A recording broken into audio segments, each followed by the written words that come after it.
Hello, everybody. Welcome to the Two for Talking podcast. I'm your host, Corey Tusick. We've got comedian Joe Bartnick. You can check out all his tour dates at joebartnick.com. And as always, the great Josh Yohe with The Athletic. And guys, the Penguins, we'll talk about the Steelers later. Little tease here. Mark Kaboly will be joining us, which Mark Kaboly is with One Team Media now. Him and Chris Mack actually have joined. So we thank you, One Team Media, for everything you guys have done for us. Mark always follows me everywhere, and we have a career trajectory. We always end up together. Is this really how you guys end up working? It's perfect because sometimes I follow him. It's gone both ways. Yeah, and sometimes you guys regret following each other. I know that one, so yeah, we thank you, Brian Hess, and everybody at the One Team Media company for producing these shows. And so the Penguins, we'll talk Steelers in a little bit, but Joe, you just kept saying 5 straight. I think I've heard you say 5 straight the whole time we've been here, like maybe 10 times. Well, when you were putting out the show as a producer, you're like, we got Kaboly and this, and I'm like, this is before Sunday night. I'm like, we've won 5 in a row. I don't want to bitch about Tomlin for 3 hours when I can talk about the greatness of the Pittsburgh Penguins. I mean, it turns out we'll be celebrating on Tomlin. I'm sure that Rooney's dad are going to be contract extension right now. It's probably signing right now. No, but the Brad tags are 5 in a row since Christmas. Yeah. And Josh, you've been there for every second of it. It's just incredible. And we're in the playoffs. We're in the playoffs again. It's the best. It is. About 2 hours ago, I was actually sitting in Dan Muse's office for a little one-on-one interview, a little plug. Coming tomorrow in The Athletic. And I looked at him. I said, hey, I got to ask you a question. I said, what the hell did you say over the Christmas break? Because the team I'm seeing right now is not the team I was seeing in the middle of December. Like, what changed? And he basically told me, and it sounds crazy at first, but if you think about it, he said, if you go back and look at those games when we lost 9 out of 10, we did a lot of good things in those games. We scored a ton of goals. Like, it was not all bad. We had 3 or 4 horrendous finishes to those games where people would be talking completely differently about us. And he's actually right. If you think, like the San Jose game, it was embarrassing the way they lost, but they were up 5-1 in the third period. Like, there's a lot of examples of that. He basically said 90% of it was good. And we took that and we stayed positive. And so many guys have told me he wasn't yelling at us. He didn't, have us throw a shitstorm. He just kept us together. And he stayed positive, and now look at them. That's what made me so sick, was we got all those leads. Yeah. Mm-hmm. We played brilliant hockey 6 times, where it's like, oh, we're up 3 goals. It's like, let's just clamp it down. Right. And that's why, and what's going to happen is when we're in by a point or down by a point, or the last week, if we just could have had a couple of those back. That's right. But we're all positive today. Lizotte. Getting Blake Lizotte back, really? I mean, as much as my guy's coming back, I think Thursday, but Lizotte changed everything. Then we got our 4th line again, which I've said on this show almost every week that Sully never had, a line that can just go over the boards and settle everything down, which he was using. We score a goal, we give up a goal. Those guys just put 45 seconds on the clock, and Muse doesn't have to have a heart attack. I can't say enough about the impact that Blake Lizotte has made. And not just defensively. Yeah, we think of him as a guy who's very safe to put out there when you're up 3-2 with a minute left, which he is. But, they're in Columbus Sunday afternoon trying to come back, and he's throwing the 4th line out there all the time. Like, he's just rolling 4 lines, and those guys are creating as much offense as anybody. We haven't seen that in years in Pittsburgh, and I like Connor Dewar. He's been a perfect 4th liner. Achari has exceeded expectations. I give him credit. But Lizotte, to me, is the guy who makes that line go. And it's his speed. Look at how many turnovers he produces every single game just from his just being a pest. He brings people to the fight. Yeah. Even if he's not aggressive, you just watch him and you're like, you're going to be a hound dog on the puck. He's a hound dog on puck, so he gets other guys to play that way. And I think it's interesting that all 3 of those guys are free agents at the end of the year. Always works out that way. It does. And so be looking for 3 more of those guys next year. I mean, listen, it's too early to be talking about that kind of stuff, but I promise you they don't want Blake Lizotte going anywhere. Like, he's still in his 20s. He's a fairly young guy. The record, I looked, I forget the number. I don't know it off the top of my head, but when he's in the lineup, and especially when that line is together, the Penguins like way over 100-point pace. Like they're that good when they have that line. Oh, well, absolutely. And I'll tell you, Mantha's going to be a free agent. I think Mo has played very well. He has. He's a little stumble there, a little stumble in the middle there. But Brazeau comes back, and he looks like Shanahan. Let's talk about Shanahan. Let's talk about him for a second, Joe, and I like Mantha. Mantha's going to score 20, 25 goals. He's not a star. He disappears at times, but he produces. And he backed up the kid that won. Yes, he did. Fight. And that's, to me, me. No, that was a big moment in the season. It was. Yeah. But Brazeau, I mean, I'm not saying the guy's a star, but I notice him every single game. Mm-hmm. I was having a talk with Ryan Shea today. I said, what's it like playing against him in practice? He said, that guy is so much better than people realize. And he mentioned his hands and his size, but he said, more than anything, he's so smart. He said, watch his decision-making on the ice and his vision, the plays he can create. It was an unbelievable find for Kyle Dubas, and I wouldn't be shocked if they lock him up for a couple of years. I'm sure they would like to, because this is a guy who has made a huge difference for this team. Like you look at the offseason, guys like Wotherspoon, Brazeau, Mantha, these are significant upgrades over what they had. That's one of the reasons they're in a playoff spot right now. And Brazeau, to me, I mean, this guy, I don't think it's fluky. I think the guy's 6'6" with a really good pair of hands, and that goes a long way in the National Hockey League. I liked him when he was in Boston. Yeah. And that's why Billy Guerin went out and got him. It's funny, Josh, because we said in September, we don't know anything about the defense. Well, we knew enough about the defense, but we're not going to be good. That the 12 forwards were playoff caliber. Yes. They've exceeded my expectations. And that was before you included Kindle and some of the other, right. Right. I mean, they were kind of question marks, like Mantha and Brazeau. We were like, I don't know, who knows what you're going to get, and that's why we didn't think they were a playoff team. Yeah, and they just won 5 in a row without Geno Malkin. Of course, they also lost 9 out of 10 with him, I realize. But now it looks like Thursday against Jersey, he's going to play. He basically said, if all goes well the rest of the week, and he had a really good practice today, he's going to play. He was actually pretty interesting talking about the injury, which has been a bit of a mystery. He had that game in Tampa. He scored the game winner, that great game in Tampa in early December. Hasn't played since. He said he woke up the next day and basically thought he had a stinger in his shoulder or something didn't feel right. And then the next day it still hurt and he couldn't move his arm, and it was just some kind of a shoulder injury apparently. But he's okay now. He looked great in practice. He was flying in practice. He really was. So you throw him in there now with this forward group. We already know they've got one of the best fourth lines in hockey. Your top line, you got Crosby, Rust, Raquel. Raquel's waking up too. Yeah, he is. Russ is on pace for, nobody's talking about Rusty. He's on pace for like 33. Should be on the Olympic team. We got to get to that. We will. Go ahead, Josh. So Sid said, okay, we'll get to him later too. We know the second line's Malkin, Brazeau, and Mantha. That's 3 outstanding lines. And the third line, we're going to talk about that because it'll be interesting to see who else slots in there. But this is a really, how many forward groups in the NHL are better right now? Not many. No, especially in the Atlantic. The Metropolitan, whatever division we're in. Like, I would take that over anybody. Well, that's the $1 million question right now, though. Obviously, we're bringing back Hall of Famer, top 50 player of all time, to his spot. Where does terrific Tommy Novak go? My guy, the early season malign, is playing good hockey. He really is. I mean, I didn't like him in October, but I'll tell you what. Certainly didn't. I like him now. Yeah. I like him now a lot. And I give him credit. He is a smarter player than I realized. He's helping them win in so many different ways. So, okay, we know the top line when healthy. We know the second line. We know the fourth line. Those are set in stone. Right. You're not touching those bad boys. We know Ben Kindle centering the third line. I don't think that can change. No, he's played phenomenal. So who else do we have? We have Novak. We have Rucker McGroarty, who I should mention got hurt in practice today. Looked like he got his bell rung. He collided with Connor Clifton, so that's something to keep in mind. We have Ville Koivunen, who did score a goal in Columbus. In general, has not been very impressive. No. Am I forgetting somebody? I think that's yeah. Oh, no, I am. No, Shinnikov. Yeah. Shinnikov, the new guy. Yeah, I sorry. think you were setting up the drama. No, I was like, Jesus, Shinnikov. Oh, yeah, that guy. So that guy, to me, the third line. Great. Tell you what. Somebody is the musical chairs.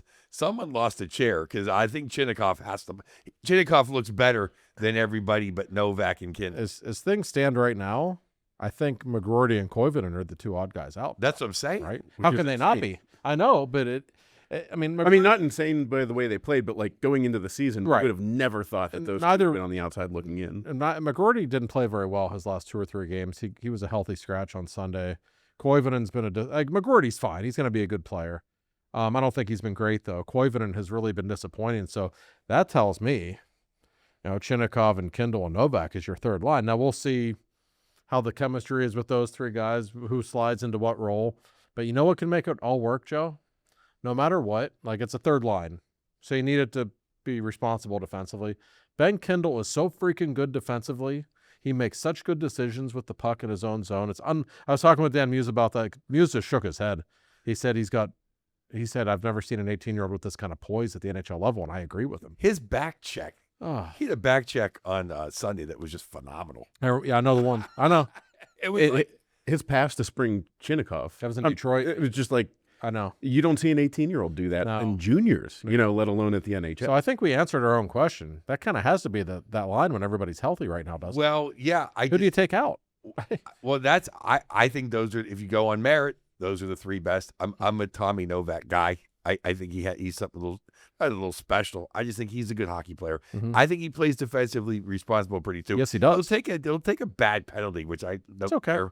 But I think Chinnikov, though, he's the real deal. I mean, you see why he's drafted number one. I don't care. Dean Everson didn't. When he turned off his standing bed, he got in the doghouse. But yeah, I mean, seriously, yeah. You see that shot. I mean, that is a grade A NHL. Blew it by you. That shot in Detroit, when he shot that puck, I looked down at the 2-9er, and the 2-9er looked back at me, and our eyes just got real big. Like, did we just see that? And even Dan Muse after the game, it's great. Dan Muse, very nice man. He's just kind of a hockey dork. I mean that respectfully. After he was talking with the reporters in Detroit after the game, and we said, "What did you think about that shot?" And he goes, "Oh my God!" He goes, "As advertised." He was giddy. See, I mean, and it's obvious. We've seen this kid play, 3 games now? Yeah. In his very first game against Detroit on New Year's Day, he had a burst of speed in the third line coming down the right wing. I was like, whoa. Look at that. You could just see the talent. And just talking with people I know in Columbus who cover the Blue Jackets closely, I don't think he had a great relationship with the coach. It didn't work for whatever reason, but everybody says, his physical skill set is scary. And his shoulders. What is he? He's like 208. Yeah, he's not a small guy. No, he's a man. He doesn't get knocked off the puck. No. I like his decision making. I think it's a given that he's ahead of Koivunen. Oh yeah. I don't want to put him ahead of. I think he's ahead of McGroarty too, which I wish McGroarty played a little better, and he wouldn't be. Right. But I just think that it's hands down that he's the better player of those guys. No, and Wrecker will be fine. But listen, somebody's going to get hurt. That's the way it goes, right?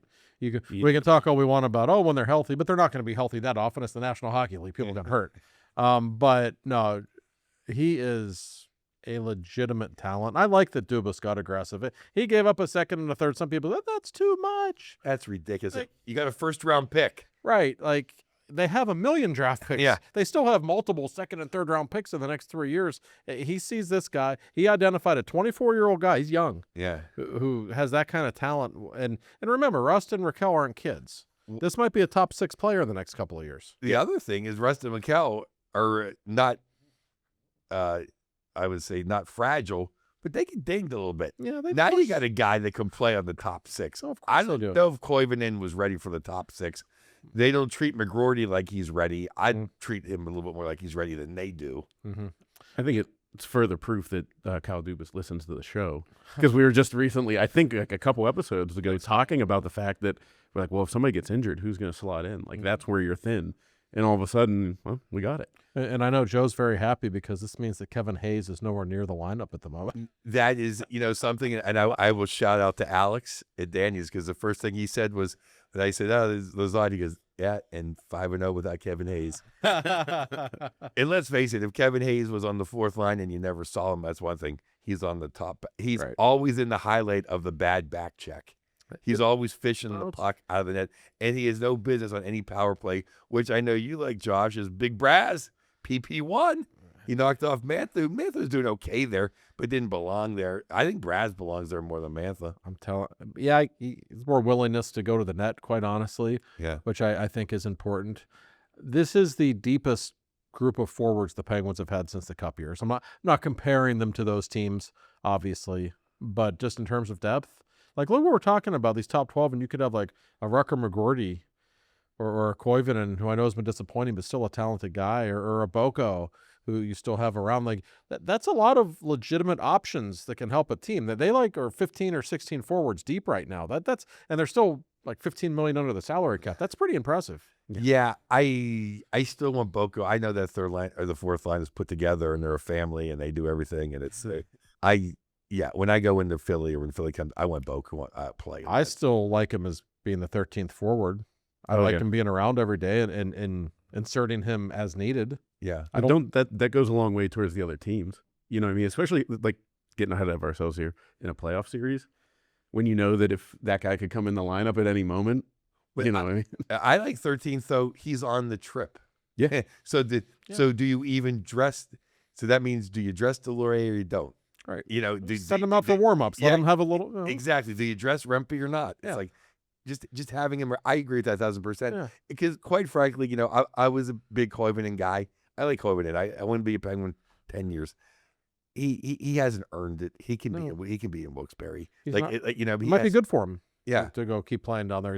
He has not played at the same level that we saw in April when he came up last season, when he was really good. Oh, exactly. He's not the same guy right now. So, and your point of his how he can't get his shot off, and you see Choinekev, it's like boom. Oh, it's off. And you know what I like about him? Like, we've only seen him for 3 games. He is a shoot first player. Love it. And the Penguins haven't had enough of that. Too many times, even to this day, we see let's force the puck to Sid or let's tic-tac-toe on it. This guy's like, no, I'm going to shoot the puck. Like, he knows what he does well. And I think that's a really important thing. So I love the depth, Corey. I mean, it's impressive when healthy, and they're getting pretty close to being healthy. We'll see about Rucker. Before we go any further, though, guys, I have to mention the captain of the Hawks. I was going to say, we've gotten, 27 minutes without the cap. The man's 38 years old. He's on pace for 48 goals. He's on pace for 94 points. He's just keeps going and going and going with absolutely no signs of slowing down. I think people, not in Pittsburgh necessarily, but I think a lot of people just take for granted. Wayne Gretzky scored 9 goals when he was 38 years old, okay? Uh-huh. Like, that's what happens when you're at that stage of your career, even for all-time great players. Sid doesn't look any different to me than he did 5 years ago. It's incredible. Well, on that point, I don't know. I know you were at the game. Mr. Subban Purnell could not speak any highly of anybody. I don't think he says nice things about his mother as much as he was blowing Crosby along the air. I mean, the whole telecast was like a Pittsburgh, just like how great the Penguins. That was amazing. For a national telecast, you almost never get it. Even Messier had to just say how great the Penguins were playing. It was funny. They did, though, say how Letang was in the wrong spot, and Purnell was just like, yeah, I didn't even have to explain that. You don't, because you don't pinch there. When I teach kids at camps, you don't do that. And maybe Messi goes, yeah, you said it perfectly. But other than that, Saturday was just a master. Well, that was a clinic. I mean, it was a master class. But yeah, the national media is really, I think talking well of Sid right now. Well, the Penguins are a great story. They really are. They were supposed to be a bottom 5 team. Everybody thought that. And not only are they not, but they're fun. Like, they're entertaining. They're scoring a lot of goals. They're playing the way Pittsburgh likes the Penguins to play. Yeah. And what they've done since the holiday break, I think we all thought when they lost 9 out of 10, like, okay, this is a real problem. They didn't just lose 9 out of 10. They did so in such theatrical, dramatic fashion that a lot of teams would have been crushed by that. Yeah, soul crushing. But I will go back to the conversation I had to Ryan Shea today. I said, like, okay, how'd you break out of this? What happened? And he referenced the captain again. He said, I've had a lot of captains in my hockey career. You lose 9 out of 10, they're going nuts. They're punching walls, or, the negative energy's pouring out of them. Sid was still smiling, still happy, just like kept us positive the whole time. He said that went a long way because we would have been fragile, but we weren't because of him. And it's no coincidence that he's got like 9 points in his last 5 games. He's playing out of his mind. And like Staggy said, they were just winless. They weren't pointless. And Staggy and I had a chat about that yesterday. It's actually a good point. He's someone who's listening. Yeah. Oh yeah. Staggy sent me a very long text. Said, Josh, stop calling it a 9-game losing streak. I'm like, actually, he's right. Yeah. Yeah. You got a point. It's not really a loss. 3-on-3 is not really hockey, so I don't consider that a loss. Yeah. In overtime, it could go anywhere in a playoff game. And it's so funny too. Like, how it seems like, and we've all witnessed the last 20 years. It seems like Gino just doesn't think it's regular hockey either. Right? It doesn't care. He's fourth all time playoff Overtime. points. Yeah. And Sid becoming number one overall. Sid's number one, and then you have the two Oilers, and then Gino. It's just funny. I see all these people on Twitter. Sid's 5-on-5 play is not as good this year. He's making mistakes in overtime. Like, okay, he does have the most points in overtime history in the National Hockey League. Part of that's because of longevity, I realize. But the big boys are doing okay. And Malkin, some guys when they've missed a month, when they come back, it takes them a while. Gino's not really one of those guys historically. He usually can jump right in and he'll be fine. I bet you he'll play well on Oh my God, when Gino comes back, I mean, this takes me back to like the early days in Mellon Arena, but like there's just such a different buzz in the arena. You know what I mean? Like everybody comes for Sid, of course, but like when Gino's not playing, there's like a little bit of like, oh man, we don't have both. Like there is a visceral reaction and connection between Gino and the fans. There always has been. And we will miss it when he's gone, and who knows if this is his last season. Nobody knows at this point, but exactly at the halfway mark, and back he rides on the white horse Thursday night to join a team that's already hot. Should be a fun atmosphere in the building Thursday for that. Yeah, I mean, Sid's your dad. He takes care of everything, but Gino's your godfather and your fun uncle. It's like your drunken uncle. Yeah. He is. Yeah. He's the best. He's the one you want to. He's the best. Yeah, it is gonna. Sid pays the bills, but Gino, let's go have a drink. yeah, exactly. Yeah, he pays for the strip club. Yeah. He's the first one to give you a beer. We'll get to the defense here. We got to also talk about Mr. Neofis, but we got a couple of things. No, I just want to make a point on Gino was Emily Kaplan, who I really like. I think, and I know I think it got aggregated from you on a different website that they're going to talk to Mr. Malkin's people about an extension. Yeah. Kyle said back at the beginning of the season they would talk during the Olympic break with his agent, and they'll go from there. I don't know that it's going to happen. I know for a fact that last summer the plan was to not give him a new contract. I thought this would be it. I don't know if anybody planned on him being this good this season. Right. And I don't know if that changes things or not. It may. We're going to find out if it does. But I know Gino wants that.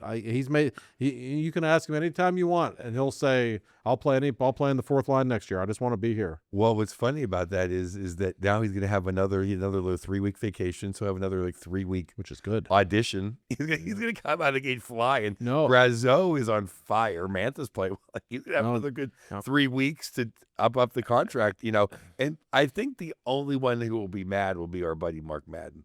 I think everybody else will be very happy. Oh, Penguins fans would be delighted. Yeah. You mentioned everyone will be happy. You mentioned the Olympic break. Like, I think these breaks are good for Gino. Yeah. Like, he don't want to play in 82 games anymore, so he got 15 games off.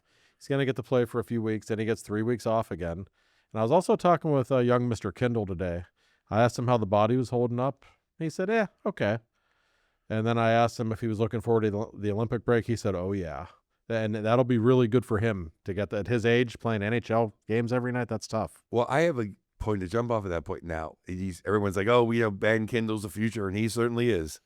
But does Kindle not slot more as almost a really great number 3 center in the big picture, or is he like down the road? You mean because of his defensive responsibility and just the way he sees, or do you see him carrying a top line like? I don't know. I'm still mixed on him if he really is, I don't know if he has the size to be Le Cavalier, to just carry like. I'll meet you in the middle. Okay. I don't know that he's ever going to be a number 1 center. There's only a few of those. Right. Okay. There's only so many Crosbys, McDavids, Matthews. There's only a few of them. We have 2 of them. Right. Yeah.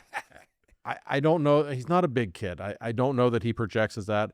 If I had to guess where Ben Kindle will be 5 years from now, I bet you he's a top level 2C. And that's okay. He can play the Ron Francis role where he's going to be productive, maybe a point per game player, but maybe what makes him special is the defensive ability that he plays with. But that's what I'm saying, though. Yeah. Having Gino, I know I'm a Gino guy, but having Gino another year is not holding back Ben Kindle from realizing that he's the next, Connor. Not while he's still a teenager. No. Right. And I think we were all like, whenever Jordan Stahl came into the picture and overperformed. Well, not overperformed, but I mean, like, it was like, oh my God, he's doing this as an 18-year-old. Like, he's going to be scoring 100 points eventually. And, we love you, Stalzy. You're just not that guy. And, like, and I think Kendall might be slightly more. I'm not saying he's going to score 100 points. He's more physically gifted than Stahl. Yeah, like, he's got the natural hockey, scoring touch that Stahl maybe lacks. Yeah, But yeah, and I think Stahl looked like an offensive dynamo when you play with Gino. Right. Yeah, I think, which it proves everybody does. But Gino's easier to play with than Sid. He actually is. Yeah, it's been proven. Everyone that fails out with Sid does fine with Gino. Yeah. Including Mr. November, James Neal. Yeah, the real deal. The good old real deal, James Neal. Catching strays always on this show. So we'll talk about defense. And go through that debacle. So half of it's a debacle, half of it's fine. But before we do that, Mr. Bill Neofis, let's see. We got the steal. Penguins on a 5-game heater. They win again on Sunday, and then Bill rolls right into Sunday night with the Ravens. I have to imagine you got a text or two from Bill. Bill was worked up about the officiating Sunday night quite a bit. The personal foul call. Which Steeler was it that got tripped? Is that Black got tripped into the quarterback, and then they gave him a 50. Cam fell. Oh, I thought you talking about Cam fell on him too. No, that was in Cleveland. No, that was so Lamar bad. Got hit low, and the guy was tripped into him. Our fine sponsor was extremely upset about that call, but still very pleased with the outcome. We were, of course, talking about Bill Neofis. I like to call him the emperor of the insurance group, the Neofis Insurance Group. I don't know if that's his literal title. I don't think it is, but check his email search. We like to kiss up to the money man a little bit. So Bill Neofis, it's the Neofis Insurance Group. Give Bill a call today or whenever you may need your insurance help. 412-364-3388. We talk about it every week.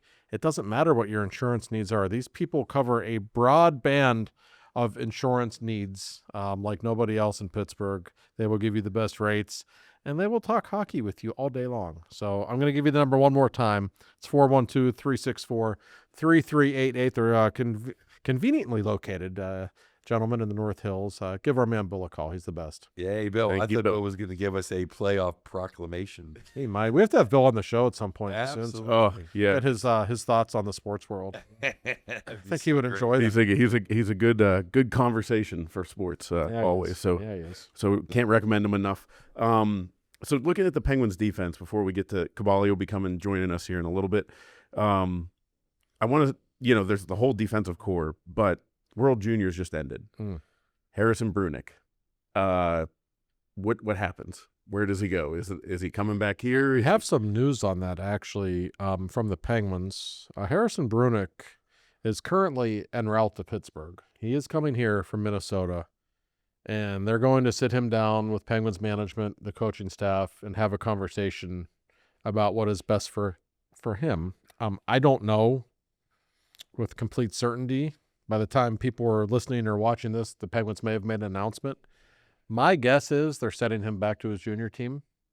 I think they really want him to play more. Mm-hmm. And in October and November, they probably didn't handle the situation as well. It just wasn't ideal. They didn't know what to do. He ended up not playing for a long time. If you watch the World Juniors, he didn't look very good. Mm-mm. He really struggled defensively quite a bit, which is something we saw a good bit. He was great the first 2 or 3 games this season, and then he just fell off a cliff.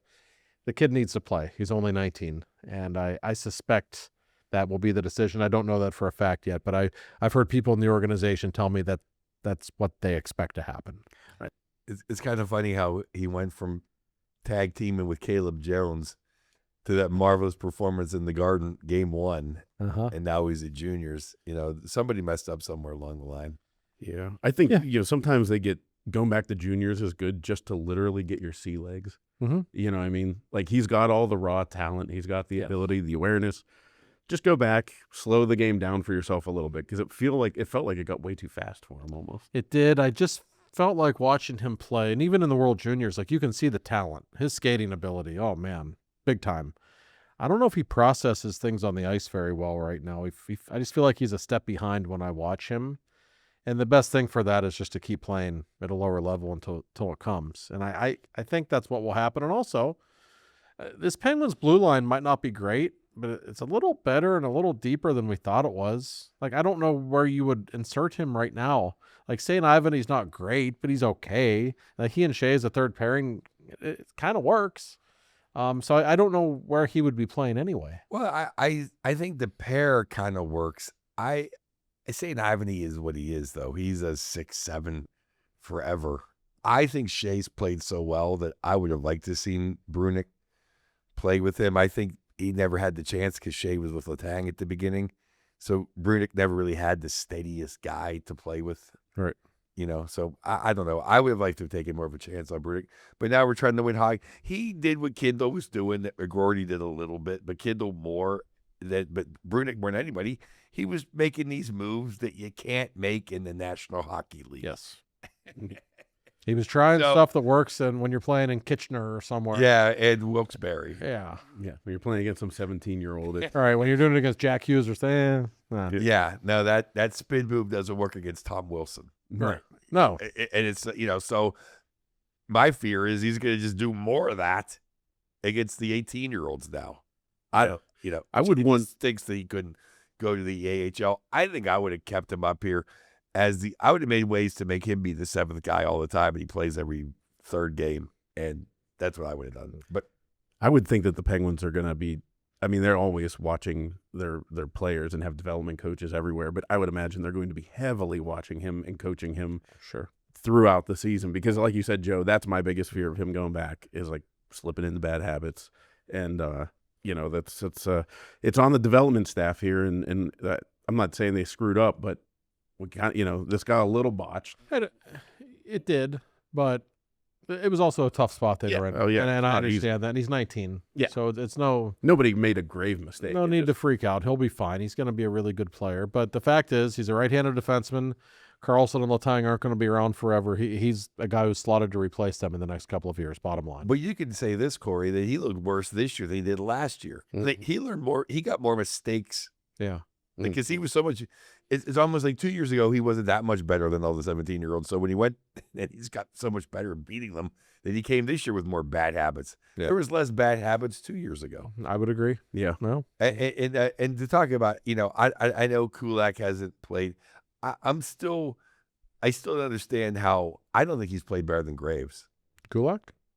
I think he's been a little steadier, but I don't see the upside of him – I just thought Graves' last 5 games in the offensive zone. Now, I know we already have Carlson. We have guys walking the tightrope.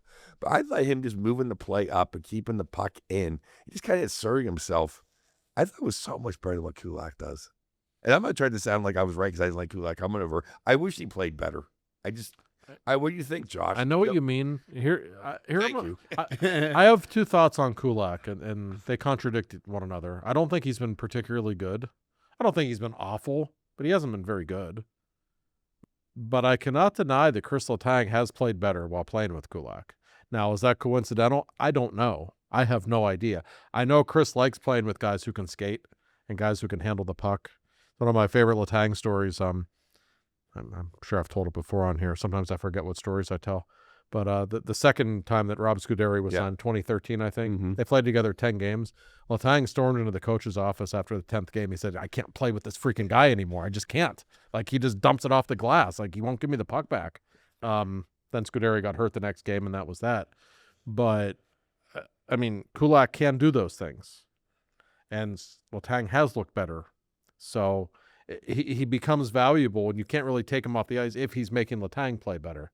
And if his presence, for whatever reason, is making Chris better. Chris hasn't been perfect the last few games, far from it, but I do think we've seen an improvement in his game. So maybe Kulak has something to do with that. I don't know. But there's a part of me that feels bad for Graves because he's played so much better this year. But I go back again to the depth we're talking about. Like, okay, if you have to bring Graves up, now it's okay. Like, you have people who you can fill in. That's a really good thing. Well, I think Kulak is a 99-cent store Dumoulin. I think Dumoulin. Yeah. Dumoulin is better than Kulak, sure. Period. But Graves, for all his problems, is an upgrade over Dumoulin if he plays the way he could play, or the way he played in Denver. You know what it is with you Graves? know what I mean? I do. I think with Graves, and I'm going to compare him in this way to Tristan Jarry of all people. I think at some point he just lost a lot of people in the organization. Even though he's been better, I just don't think they trust him. I just don't. And when that happens, like Jari was great this year. The second Kyle could trade him, he was gone. And that's because of things that have happened in the past. And sometimes that just happens. And I get that sense with Graves, even though he's clearly been better this season. They're still not eager to have him in the lineup. Okay, then on that point, is Clifton lost? Because we all like saying Ivan, he's a good story. He came up a couple years ago. He's a good guy. I don't think he's played any better than Clifton was playing. And he doesn't bring Clifton's kind of assholiness.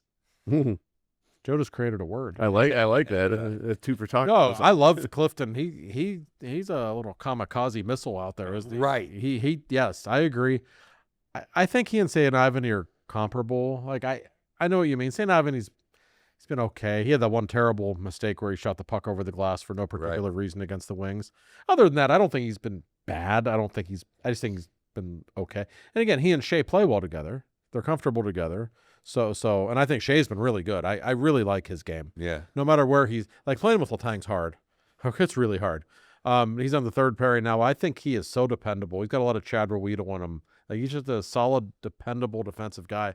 So yeah, it probably is a bit of a problem. They haven't really figured out all season who they want to be on that third pairing right side. It's been Brunick, it's been Clifton, it's been Matt Dumba, it's been St. Ivany. Nobody really knows. And if this team's still in playoff position, come March when we get to the deadline, I would not be shocked if Kyle's looking for a right-handed defenseman, even though he's got a bunch of them. Yeah. If he's looking for an improvement to play with Shea to give you a better third. Now, does Jones, could he play both sides? He can. I think he's more Is comfortable. he anywhere near come? I don't think so. I mean, he's closer, I guess. He should be ready at some point this regular season. Yeah. Obviously. I think Staggy said that they were all scared. It's funny because it was just reported like today that, or I think Seth put like, because now I'm backtracking for another thing. Like Sunday, Malkin skated. I thought Malkin's been skating for 2 weeks. He has. So, yeah. Okay. I know Jones might not be that far away. We'll see. I mean, what did you think about him in October? I thought he was all right. He can skate. I was shocked. He can that skate. Somehow he beat out Duma and Clifton. Right. And then he looked great. He proved it. A couple of really good. I think it was a game in Florida. We got hurt. He was playing great. Like he can really skate. That's one thing I will say about him. So again, it's easy to forget about it. We're talking about all this depth. They've got like 9 or 10 defensemen who are okay. Like maybe none of them other than Carlson are special, but they do have depth like they haven't had in so long, and all this cap space they have now. They listen. They're in an interesting spot right now. They're still in an ascent. They're still building, but isn't it amazing how much better you feel about the Penguins now than even 12 months ago? Oh my God, it's night and day. And I mean, they don't even have to give up anything, like they have a ton of draft picks, but like they don't have to give up assets to improve this team. Like they're literally the entire East is jumbled up into within 5 points of each other. Yeah, I mean, and, in Florida, I mean, I think Florida gave the Avs one of their only 3 regulation losses. Is that all? And they're not playing, and they still don't have Barkov, and they still don't have Kachuk. Yeah, don't forget about them. And Kulikov. No, I'm just saying them and the Bolts. Other than those 2 teams, you can't definitively say that we would lose a playoff series. Oh no, anybody except those 2 teams. That's actually one of the questions I wanted to ask you guys. It's like, is there a team in the Metropolitan Division that you would rather be? I mean, not like aside from being a fan. Well, hey, like we know that they didn't have Slavin, and they didn't have a couple of their whatever regular season Rod protege boring ass players, but we didn't have Gino. And that was the first time we really kind of put it to them last week. They're not very good right now, Carolina. They're just, something's a little off with that team.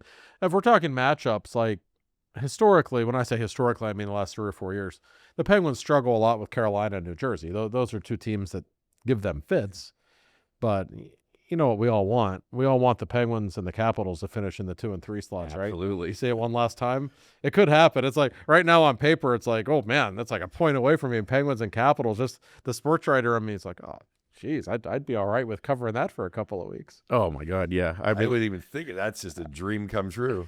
We're just gonna take Joe to DC and take the show on the road. Like, oh my God. I used to go to the old Cap Center. That's one thing I've never done. Bucket list is chant "Let's go Pens" on the steps. On the steps. Yeah. Oh yeah. You will not be alone if you do. I'd do it even at a loss. But before we get to Kaboly here in a minute, I like your point about Connor Clifton. I feel like defensemen, you can only have like one or two that don't have any asshole in them. Like you can't have three guys that are just like soft. You know what I mean? Like every defenseman has some, and Letang has that within him. Oh yeah, and even Carlson. And I just for a second before we get to Kaboly, Erik Karlsson, and I think you put in your grades. He had a couple games that were just not at all what we expect. But this is the Erik Karlsson they expected to get and we're hoping to get. And he's just a joy to watch. The way he plays defense by basically being offensive. Yeah, I mean, he's been everything the Penguins expected this season when they got him a couple of years ago. I give him credit. I thought he may have been their best player in Columbus. He was unbelievable that game. He was he almost scored a goal. He hit the crossbar. He made like a highlight reel play in the third period. It's like, come on. He's always more fun to watch when they're losing because that's when he really has the green light, right? Yeah. I mean, he always kind of does. But oh my God, he is just playing incredibly high level hockey right now. I give him so much credit for what he has done. I honestly expected him to be traded last summer. It didn't happen. And now the Penguins are in a great position with him. You want to ride him out for the next 2 years? Fine. Absolutely. Watching him keep the puck in is like if Larry Murphy was a magician. Yeah. Like he does it just as good as Murph, but with more flair. It's amazingly fun. And I know when we get to Kaboly, because this will give me a 4-hour conversation after this. But how about we've gone now, 45 minutes, haven't talked about the goaltending whatsoever. Haven't even brought it up. That's a good point. Yeah. And I guess that's what happens when it's okay. Yeah. It's been fine. Because Miroshov has been pulled the last 2 games of winter, so the savior can't even come to save our ass. Yeah, that's okay. No, and Skinner in particular, much better his last 2 games. Yes. Didn't have a ton of work in Detroit, but still, you can see him, I think, kind of settle down a little bit. And the way the Penguins are scoring goals, like just be average. If you get average goaltending, they have a real chance to be a playoff team. I really believe that. Absolutely. I mean, as long as we can keep the net, if we can prevent goals the way we've been preventing goals, we're absolutely a playoff team. But let's throw it over to Mark Kaboly because we have the Steelers who we got to talk about them after that game on Sunday night. But also from the Mark Kaboly joining us. He's from the Kaboly and Mac podcast, which I got to say is part of the One Team Media Group. I just saw that announcement, and that's the studio we're in right now. And when I mentioned that earlier, Mark, Josh said that you have a tendency to follow him everywhere he goes. Well, let's figure this out first. This has been in the making for us for like 6 months now, but my cohort has been dragging his feet, so it just become official here recently. So, and by the way, I'm the one that hired Yoey in 2004. You followed me, Manessa. You followed me, McKeesport. You followed me to. I only follow you to the fancy towns in Pittsburgh.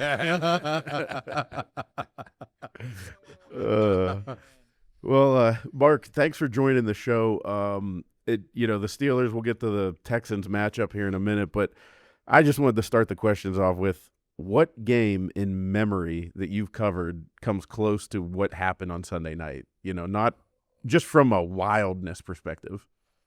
Oh, that's easy. Probably got the year wrong. Yoey will correct me on this one, but I think the year was 2016, but I think the season was 2015. Am I correct here? Would that be the Jay Peasy game in Cincinnati? The Peasy game. The things that went on in that game over the past the final 3 or 4 minutes, from the Burfict to the Landry Jones interception to the Ben. I think Ben came back. Ben came back off the cart. Yeah. As only he could. Get knocked out. The Joey Porter Sr. fighting with Pac-Man Jones. The penalty to the Boswell kick to it being like 1 o'clock and the deadline was like half hour before that. It was one time in my life I wrote a story and sent it and refused to look at the game copy when it hit the paper because it was so awful. So bad. It changed like 8 times in 10 minutes. It was like, it was awful. Yeah. Much better now that you're the Pat McAfee correspondent and you can just do it digitally without deadlines. It's a lot easier then. I don't have to have deadlines of I don't even know if anybody has deadlines anymore. I think the Trib just went to digital too. So, but they still have to have deadlines. It's always correct. That's interesting. It's a new world. All right, Mark. So, first of all, thank you for never publicizing the text that I send you during games, because I would be arrested probably in every country. I got so worked up during games with the coaching staff. I sent him the most vulgar text. We can fix that right now. No, I don't think that's a good idea. You know, I'm annoying Mark when he doesn't respond to them. I know Mark's like, Jesus, just stop texting me. When you start tweeting at him is whenever I do that when he doesn't answer. All right, I know. Sometimes he'll tweet back at me, but all right, listen, let's find some positivity here. Oh, wait. First of all, you're like, boy, Tomlin's a joke, isn't he? He is. How am I supposed to respond to this? It was a horribly coached game, actually, but I mean, it was. But anyway, now see, I'm trying to stay positive now. And I know you're an Aaron Rodgers guy. I, too, am an Aaron Rodgers guy. Where would this team be without him, Mark? And I'm telling you right now, you wouldn't be covering them this week. You'd be covering the offseason. He's 6-7 win team, probably. He's meant so much to him. It's just not what he's been able to do on the field, but off the field, the belief he has now put into this team, this group of 53 players, where they look at this guy and say, hey, we have a chance at any point. I mean, that goes beyond saying that how much it's hard to put into words what he means off the field, but then you see that he could still throw the ball. He dictates everything. He's 42 years old and is screaming at people, using curse words to his own players. He is so engaged, so he's mean so much, and he's a total opposite person that we've all heard about, leading up to this. I'm glad you brought that up, because I was watching the press conference after the game last night, Rodgers' press conference, or Sunday night, and I was thinking to myself, what a likable, thoughtful guy he comes across as. And I hear stories from you, other people who cover the Steelers. Like, everybody on that team seems to genuinely love this guy. Is that what you've seen as well? Yeah, absolutely. They love him. I mean, a lot of it has to probably do with he's a Hall of Fame guy that they can glean some information off of him or help their career, but he treats them all the same. I mean, he's one of his best buddies is Ben Skoranek. I mean, you really think that they have a lot in common, but they end up doing. I mean, they do have a ton in common. I mean, just watch him work the locker room or walk around the locker room. Even after the game, our locker room was just banging, loud music. It was just out of control music, cigar smoke. And twice he walked by me and we did like the old man. Nods to me, nod to him. Then he came back, nod, like, yeah. Honestly, he's a likable guy. I mean, a lot of people out there probably don't believe that, but maybe he changed his ways. I don't know. But what I saw from him for the past 8 months now is a very likable guy, and everybody else likes him too. Total likable guy. I met him a couple of times before he came to Pittsburgh. I loved him as a person. I love the fact that he was bringing his offense to town. Like, thank God we have a coordinator that knows something about offense. That being said, do you think that he's checking out of runs too much? I mean, it seems like we were running the ball pretty good.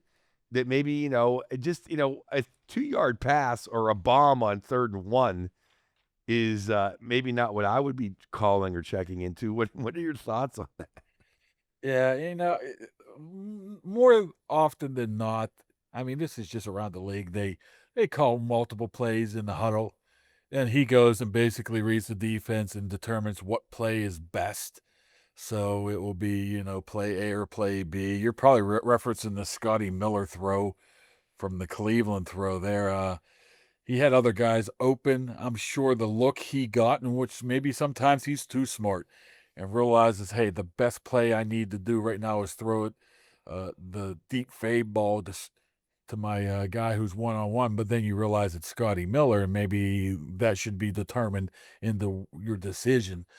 But I think the smarts of that guy is, I'm not going to sit here and question how he goes about his business, because more often than not, he's making the right decision and putting them in the correct play, the correct formation to get them to be able to move the ball. You have to understand. I mean, I have to tell you guys, if you watch the game the past 2 weeks, he doesn't have much to throw to.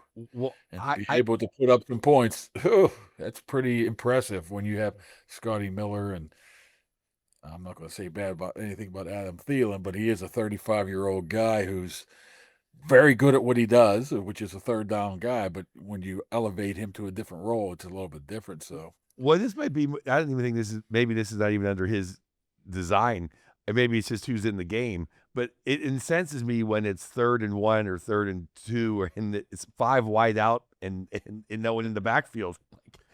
It doesn't. I want to. He's like, so Rodgers has nothing to do with the throw, but I just, I know him from the 70s, but could you please put a running back in there to at least pretend we might run the ball, or why don't we run the ball on 3rd and 1? It's just. You look at the analytics, and I hate analytics, but the majority, if you're outside of 3rd and 1, if it's 3rd and 2 or longer, the majority of the play call is always going to be a throw. It's kind of strange like that. So I don't think they're doing anything out of the realm of possible, out of the norm. But yeah, sometimes when you got that 250-pound running, or I don't even know if Jaylen Warren's 250, but his backside looks like it's 250, and those quads look like they're 250. You would like to believe that he's can get a yard or two at will. So that's just today's game. We're too old. Yeah, we probably want 2 running backs in the backfield at the same time, and run the Chuck Noll counter, Chuck Noll pulling plays. First Dan Kreider. Yeah, I know. Well, exactly. I certainly want Franco and Rocky and Swan and Stallworth. I know. I'm like, give me Dan Kreider. Right, Josh? That's right. Yeah. So staying with Rodgers, there was some stuff floating around on social media that if we had lost, the Steelers had lost on Sunday, that Rodgers was not going to come back. Now that they have won, does that mean he's definitely coming back, or what do you think happens next year? I don't think anybody knows. I mean, first of all, I think what would have to happen for him to even consider coming back is, close your ears, Josh, the head coach has to come back, because if he's gone, Rodgers ain't signing. I never considered the possibility that he wasn't coming back, so it's not my first rodeo. Arthur Smith would have to come back because those two get along extremely well. And he's talked about a lot of times, Rodgers, is how that second year in the offense is just so much better for him. So he would have to come back as well, which all indications point that would happen. And he's going to have to want to play. I don't see why he wouldn't, unless he's just done with it. I mean, you want to go out somewhat on top and making the playoffs and playing well. Do you want to put that into jeopardy next year as a 43-year-old guy? I'm sure he's going to take some time off, but I would imagine the Steelers, how the Steelers depth chart at quarterback, and how they're not going to get anybody in the first round of the draft. It's just not going to happen.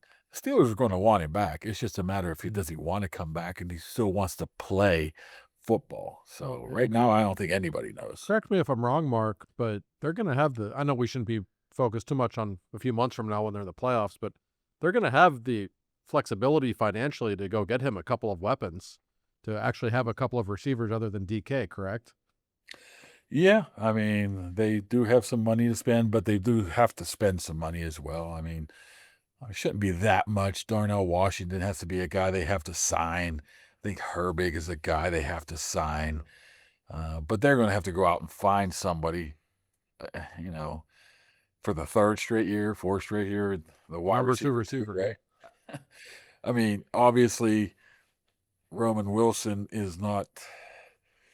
He's never said this, but if Aaron Rodgers liked Roman Wilson and trusted him, he'd be playing. Right. So there is figured that out.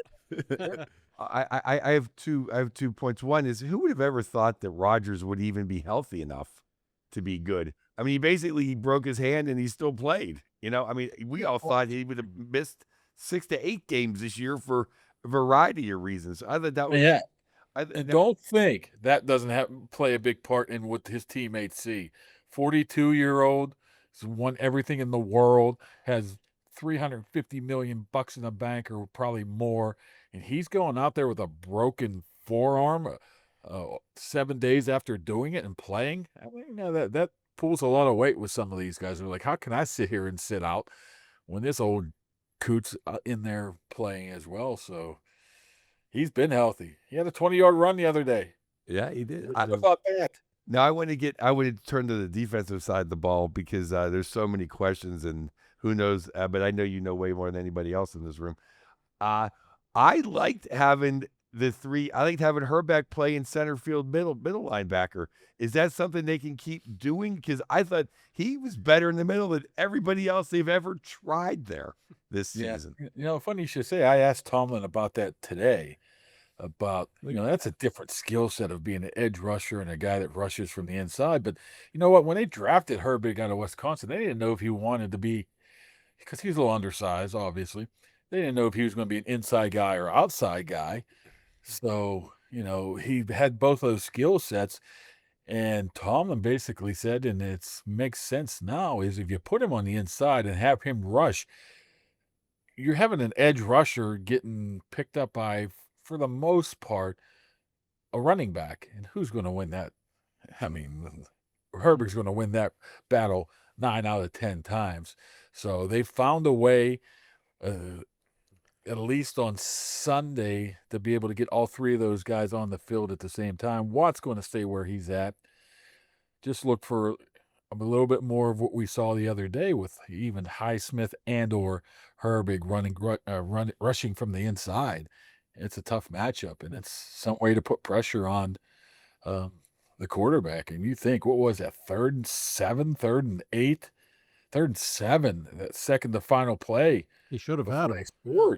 He should have had him. I mean, Jackson did the old whirly bird throw over the shoulder type of thing, but that was almost a game winner right there. So more you can get some pressure.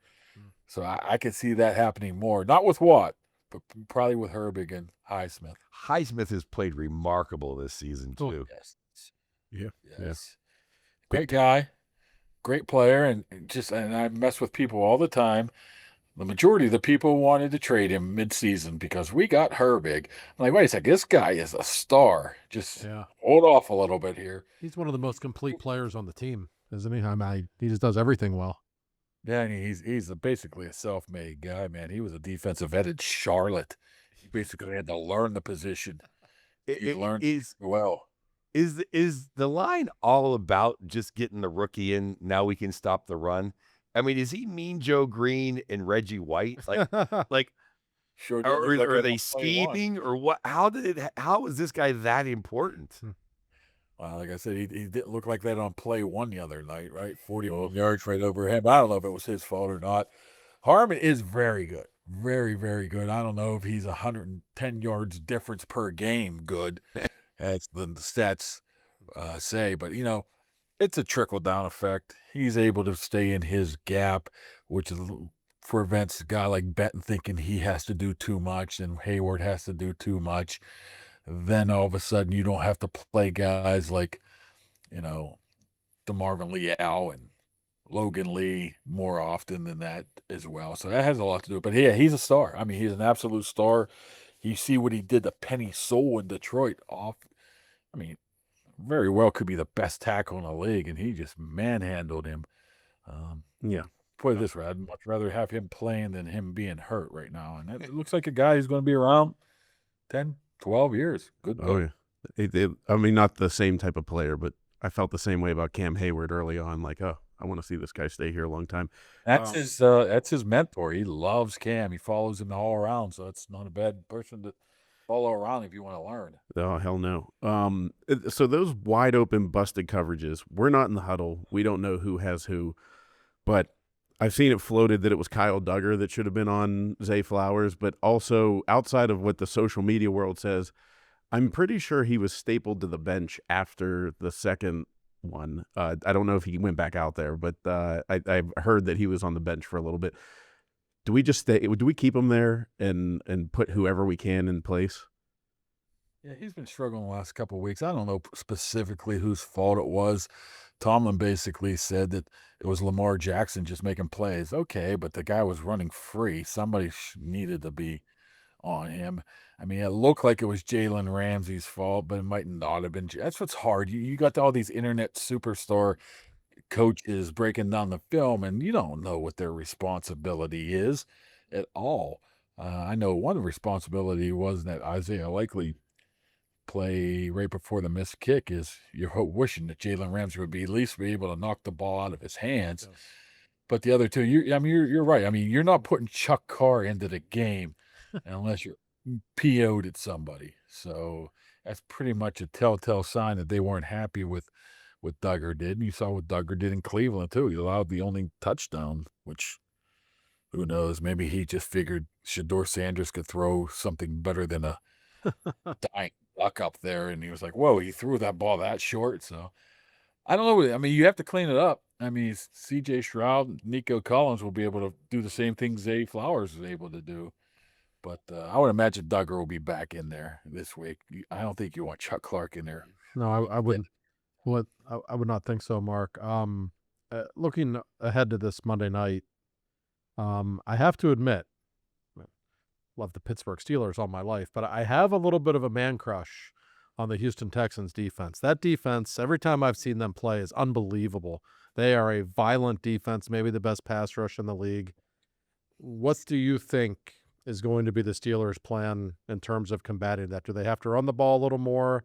As great as Aaron has been, he certainly didn't play very well against Cleveland when he was under a lot of pressure. And I have to think he's going to be feeling the heat this week against a defense that's this good. He's going to throw the ball. Same thing as always. Get rid of the ball in 2.3 seconds, right? Yeah. That's what they're hoping to do. Maybe chip a guy or two. Maybe not to the degree what they did against Myles Garrett. But a lot of that's going to be relied on Aaron Rodgers.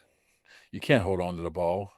And this is honestly, I mean, this is probably, I can't even think when they had a test. This offensive line has played extremely well over the past month or so. And I'm just trying to think the last time they had a defense that could rush the passer like this. They were able, I mean, I guess you could look at Cleveland, but they were a one-man band.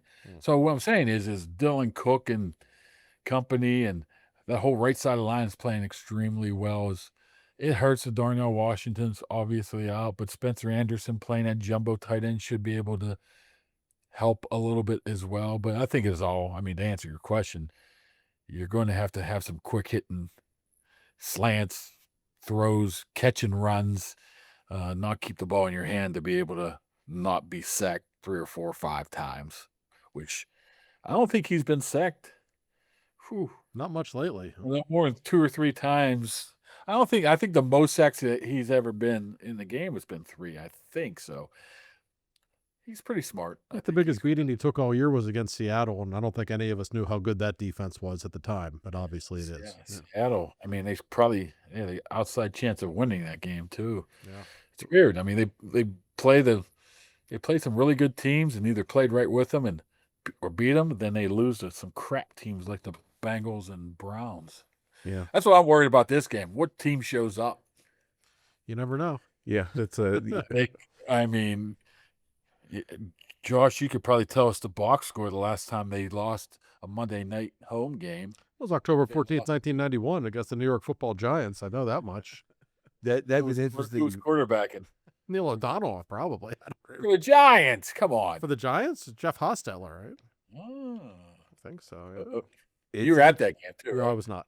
It's interesting because something has to, the immovable force, the irresistible object. It's Monday night in Tomlin. Yeah. It's a playoff game and a Monday night game. Monday night streak, I know. What's your gut feeling, Mark? What do you think? I've been so wrong this year. Although I was right on the Baltimore game, but I think I was just trying to get the season to be ending, so I picked them to win. And I've been so wrong lately. I mean, didn't every Steeler? I'm sorry, Kedja. I think everyone knew they were gonna, once Baltimore won in Green Bay, we're gonna lose Cleveland and we're gonna beat Baltimore because that's just the way it was gonna happen. It's not a better team to beat. Somehow my algorithm on my Instagram or my Twitter is going to all these Baltimore Raven fans. Oh, no. Like they're taping themselves saying, "Yeah, watch, we're going to beat the Steelers right now." And it's like, it's just every single one's funny because they think that game was in the bag when Loop came on for the 44-yarder. And it just the algorithm keeps pumping them in. So it's rather enjoyable to watch. I mean, nobody hates the Ravens more than, well, nobody hates the Ravens more than Yoey, but I hate the Browns more than the Ravens, actually, but it's fine. Well, same team. That's true. Man, it's tough to make a decision here. I'm like waffling because every time you think they have it figured out, they don't. Yep. And it's been like that the entire freaking season. Texans have won, 9 in a row? They have. But they're not a complete team. Still a shrugging. team that plays in a dome coming out of the cold. Their running back is, right? Woody Marks, right? Exactly. Yeah, I mean, They're not going to put up 30. Here. So it's a tough. I want to think that they can go in and win this game, but I always keep thinking, what about that Buffalo game? What about that Chicago game? What about that Cleveland game? What about the first half the other day where it's like, oh my goodness, what team showed up? So it's a tough. I'll pick them to lose. I don't know. What do you think about one thing that worries me, and this kind of leads to them losing, is the fact that I haven't watched a lot of Houston games, but it seems like they can get home with 4 guys. They don't necessarily need to blitz a ton, and that is just from like armchair quarterback. Is that something that you think the Steelers are going to be facing, just 4-man pressure with a lot of zone, making it tough to get it out quick? Yeah, I mean, I'm sure they could, but they're getting DK Metcalf back because it's just monstrous. I mean, you basically take Stingley away. If they're going to watch him man-to-man or at least follow him around the field, at least you take their best corner out along with maybe your best wide receiver. But it's going to be a lot of catch and run. If it is zone, then you look for guys like Freiermuth and Gainwell. I mean, it's a simple offense when you think about it. I mean, you just flip it out to Gainwell and say, go get 6 yards on first down. Go get 4 yards on second down. I don't think they're going to try to reinvent the wheel or anything like that. They're going to have to run the ball. They're going to have to play their best game of the season, which means running the ball. They're going to have some big plays. They're going to have to not allow big plays. I mean, every cliche in the book they're going to have to do to be able to win this game. And I think they can do it. It's just a matter. I mean, don't underestimate how much DK Metcalf means to this team. Just his presence out there. So, plus it's a big shot in the arm for him.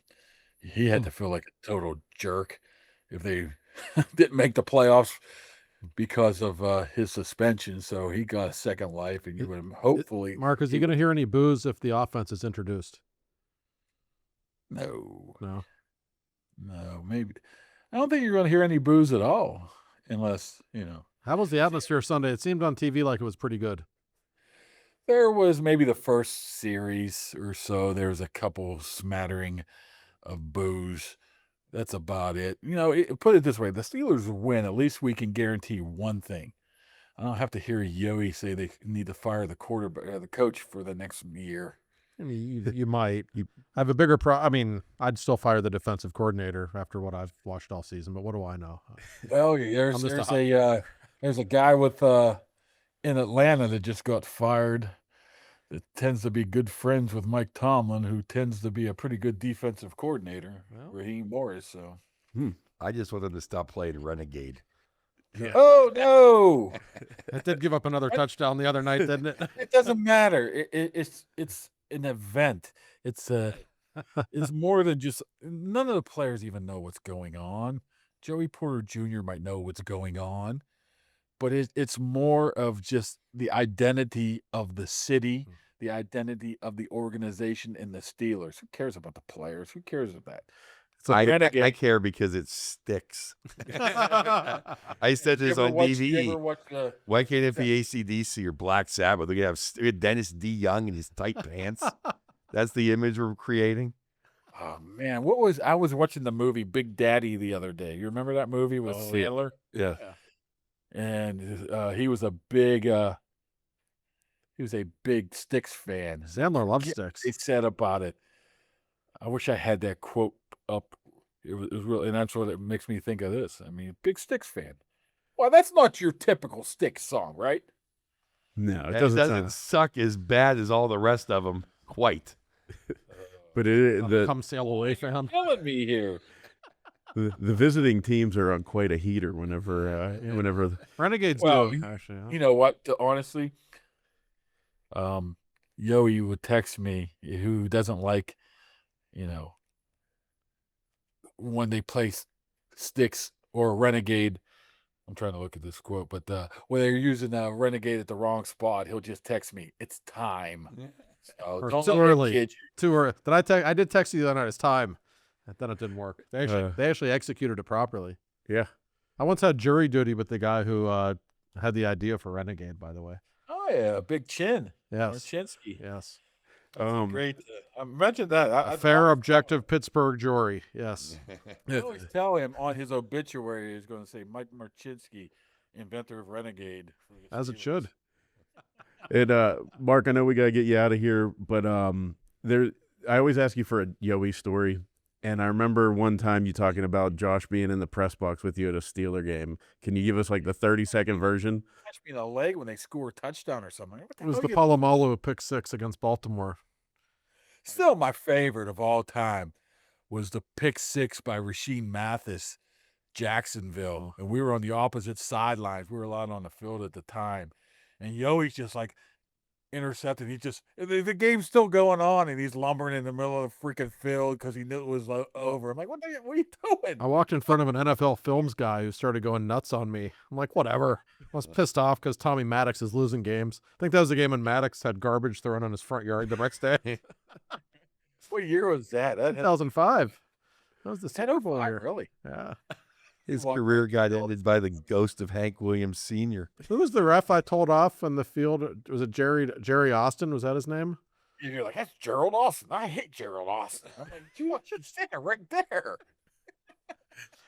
Yeah. Or when we were underneath the goalpost when Doug Bryan missed the field goal, you started like fist pumping. You can't see me fist pumping on me. If you ever watch that on YouTube, you can see me. I had the brown coat on, giving one of these. This is very professional when it comes to the football cup. I was never objective in my Steelers coverage. Not that I really Mark. We had 2 credentials, so Mark would just bring me along to quotes. That was basically the extent of my Steelers coverage. You remember the one time you had to be in the office and they lost, maybe the Raiders, and I walked in and went, you're like, F you. I didn't have to say anything. I wasn't very pleased about. You were wearing a royal blue shirt, and that's it. Don't repeat the language I used, but I was like, you look all happy with your royal blue shirt on. Fuck out. I know. But Mark, thanks for being on our show. We love you. Always a pleasure. Yeah, always a pleasure. I love hearing these Yowie stories too. The professionalism. I'm a good sport.